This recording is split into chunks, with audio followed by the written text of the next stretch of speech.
Ancine, Agência Nacional do Cinema. Patrocínio Huawei.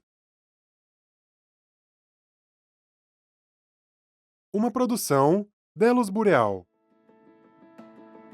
Apresentam... Sobre fundo preto, linhas curvas, verdes e pontilhadas rotacionam. Segue uma série de nomes em letras brancas. Em letras vermelhas, os nomes piscam. Alberto Manguel, Brian Greene, Camille Paglia, Carl Hart, David Grossman, Geoffrey West, Javier Cercas, John Gray, Joshua Green, Mia Couto, Pascal Bruckner, Paul Bloom. Direção, Pedro Zimmermann. Tudo escurece. Dentro de um círculo formado pelas linhas verdes, lê-se Fronteiras do Pensamento, Vozes do Mundo. Carl Hart. Drogas e liberdade. Tudo escurece.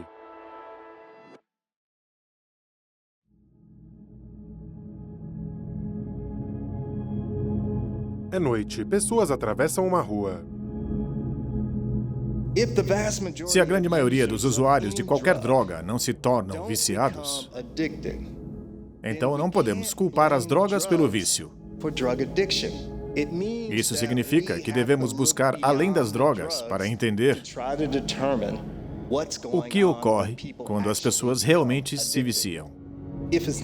Se não são as drogas, o que causa o Um vício? homem fuma. Fatores importantes para o vício são conhecidos, óbvios, e há pesquisas robustas que corroboram esses fatores. E esses fatores incluem coisas como doenças mentais coexistentes, doenças físicas concomitantes, como dor crônica, pessoas que preenchem os critérios para um transtorno mental, como transtornos de ansiedade, esquizofrenia, depressão, têm muito mais probabilidade de preencher os critérios para o vício em drogas também. Pessoas com dor não tratada adequadamente também são mais propensas ao vício. O mesmo vale para o vício em drogas. O ponto é, se tratarmos essas outras condições, isso contribuirá significativamente para resolver problemas atribuídos às drogas e ao vício. Casebres. Outro fator relacionado ao vício é a pobreza. Seja pobreza intelectual, econômica, esses aspectos também se correlacionam com o vício em drogas. Se você abordar essas questões na sua sociedade, isso será crucial para combater o vício. Imagens de um exame de cabeça. Geralmente, focamos no cérebro quando pensamos no vício em drogas. E uma das perspectivas mais proeminentes na área, atualmente, é que o vício é uma doença do cérebro. Mais um dos grandes mitos que descobri em minha jornada. Um dos principais defensores dessa visão foi o ex-diretor do Instituto Nacional sobre Abuso de Drogas dos Estados Unidos. Seu nome é Alan Leshner. Leshner publicou um artigo na Science, seu editorial de 1997, intitulado "O vício é uma doença cerebral", afirmava que o vício está ligado a mudanças na estrutura e função cerebral. Isso o torna fundamentalmente uma doença cerebral. Revista aberta. Nesse artigo, Leshner não apresentou dados. Era basicamente especulação. Mas esse artigo específico foi citado centenas de vezes e teve grande influência. Mas a ciência exige que lembremos, na ciência, o que realmente importa são os dados. Gráfica. Sem dados, você poderia ser um político, alguém com uma opinião, não fatos. E o artigo, sem dados, mas ainda assim influenciou profundamente a área. Moldou a perspectiva atualmente dominante de que o vício é uma doença cerebral. Ao pensarmos em doenças cerebrais e em transtornos por uso de substâncias como tal, é útil comparar com doenças consolidadas, como Huntington ou Parkinson. Nessas doenças, sabemos que elas são progressivas. Ou seja, pioram com o tempo. O quadro se agrava e é irreversível, até o óbito do paciente.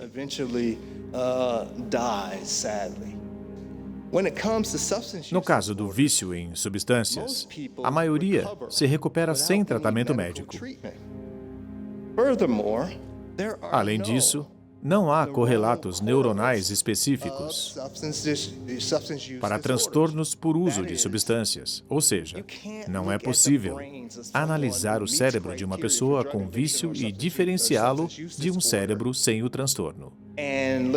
Examinando os cérebros de quem não tem o transtorno, não há distinção com base na estrutura cerebral. Não é possível. Comparar transtornos por uso de substâncias a outras doenças cerebrais não faz Imagens de sentido. um exame de um cérebro. Para ilustrar, vejamos um estudo científico. Imagens de um corte transversal de um cérebro num equipamento. Analisamos a literatura sobre metanfetamina e indivíduos que preenchem critérios para transtorno por seu uso. Radiografia de uma cabeça. Descobrimos que estudos de neuroimagem,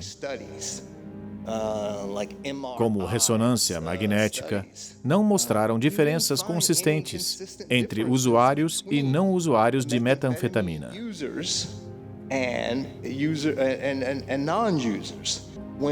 Nos estudos de imagem PET, que identificaram diferenças, ambos os grupos desempenhavam-se igualmente em tarefas cognitivas. Seus resultados estavam na faixa normal.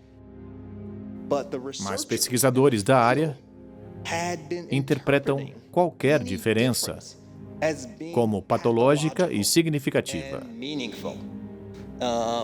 quando, na verdade, não há evidências de patologia ou relevância.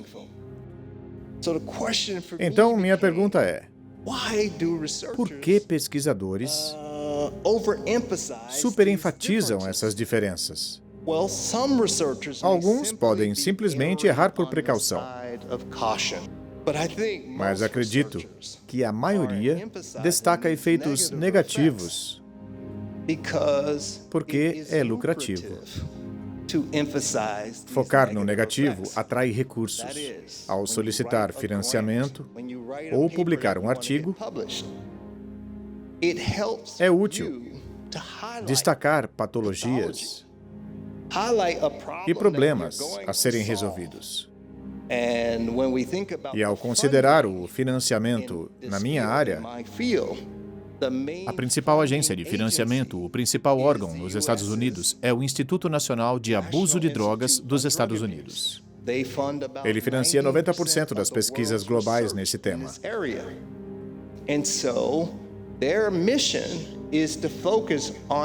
Sua missão é focar nos efeitos patológicos das drogas, sejam diretos ou indiretos. Os danos associados ao uso de drogas são seu foco. É o que fazem. Assim, nós, pesquisadores, somos incentivados a exagerar e destacar os efeitos negativos das drogas. Como Upton Sinclair destacou, É difícil fazer alguém, homem ou mulher, compreender algo se seu salário depender da sua ignorância.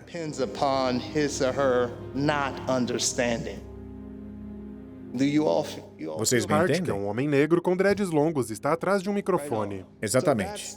Esse é um ponto crucial. Tudo se resume a incentivos. Raramente as pessoas são más. Os incentivos moldam nosso comportamento. O problema é que superenfatizar os aspectos negativos tem consequências reais. Isso permite que autoridades usem as drogas como bode expiatório para evitar lidar com problemas reais.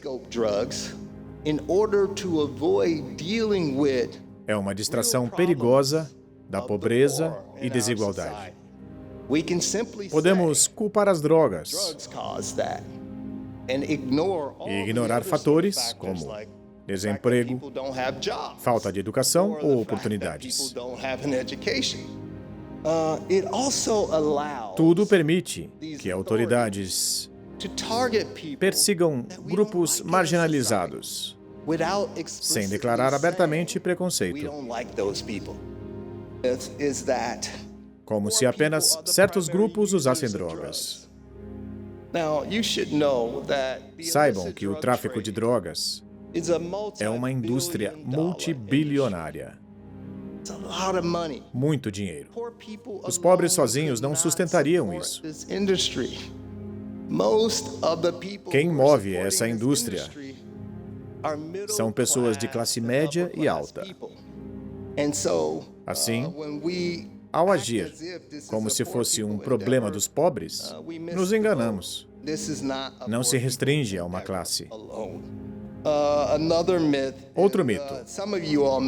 Alguns podem estar acompanhando a crise de opioides nos Estados Unidos. Há um mito por trás dela. O mito é que os opioides causam a crise. Isso não é verdade. Vou abordar brevemente, já que este não é um problema aqui. Mas é importante esclarecer, mesmo que esse não seja o local. Saibam que a maioria das mortes por overdose são registradas por legistas que só precisam de diploma escolar básico. Não exigem formação médica.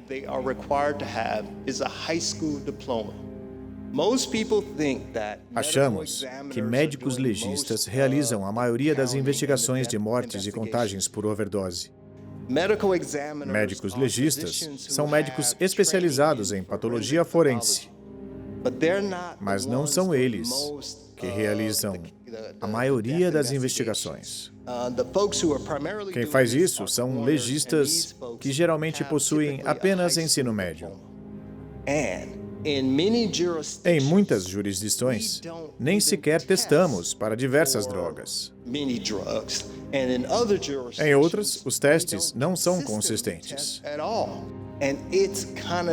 E é extremamente difícil morrer por uso de um único opioide, a menos que seja algo como fentanil, que é muito mais potente que heroína.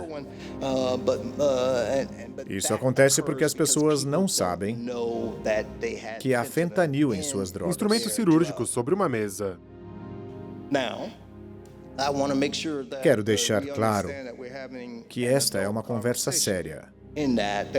Alguns dirão: sua afirmação implica que drogas não têm efeitos negativos. Não é isso que digo. Todas as drogas podem gerar efeitos positivos e negativos. Mas destaco que os efeitos predominantes que tanto tememos são, na verdade, positivos. Essas drogas produzem efeitos majoritariamente positivos. Posso citar diversos estudos que realizamos. Sou cientista, E tudo isso está publicado e disponível ao público. Outra realidade sobre as drogas é que políticas proibicionistas que restringem seu acesso foram motivadas inicialmente por racismo e classismo, não por farmacologia. Nos Estados Unidos, as primeiras leis federais sobre drogas foram aprovadas em 1914. Hoje, essas leis subjugam não apenas negros ou mexicanos, mas também brancos pobres nos Estados Unidos. Comunidades inteiras são devastadas, não pelas drogas, mas pela repressão policial. Outro fato, as políticas sobre drogas, Prisão. globalmente, são incompatíveis com constituições que garantem direito à vida e liberdade. Há uma contradição clara. Se as pessoas têm liberdade, por que nos importamos com o que colocam em seus corpos, desde que não impeçam outros de exercerem os mesmos direitos? Alguns dirão, drogas deixam as pessoas violentas. Não há evidências disso. Mas supondo que sim, já existem leis para punir quem causa danos. Não precisamos criminalizar o uso. Por que impedir as pessoas de decidirem como modificar sua consciência? Por que fazemos isso? É uma pergunta para a nossa sociedade. Acredito que podemos corrigir isso, regulamentando a venda e uso dessas drogas,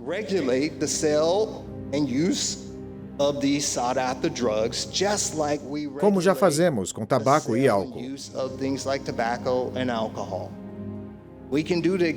É totalmente viável. Isso geraria empregos, em controle de qualidade, vendas regulamentadas e fiscalização. Tudo isso impulsionaria o mercado de trabalho. Já vemos isso com a cannabis. Nos Estados Unidos, 20 estados legalizaram ou regulamentaram o uso adulto da cannabis. Isso gerou lucros de milhões a bilhões de dólares com a regulamentação. E criou empregos. Isso está alinhado com os nossos valores declarados. Regulamentando o mercado, podemos reparar danos causados pelas políticas atuais.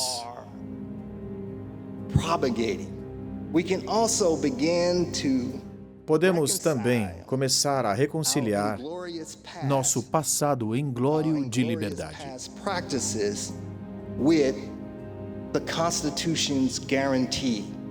É noite.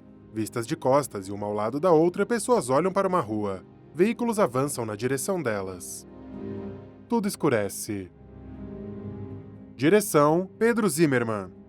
Produção: Rodrigo Berto Matias. Roteiro: Roberta Marossi, Corominas, Rissier. Fotografia: Pedro Zimmermann. Seguem os créditos finais. Roteiro de audiodescrição: Cristiane Curioni. Consultoria especializada: Edgar Jacques. Locução: Giancarlo Marchesini. Conteúdo de acessibilidade, etc. Filmes.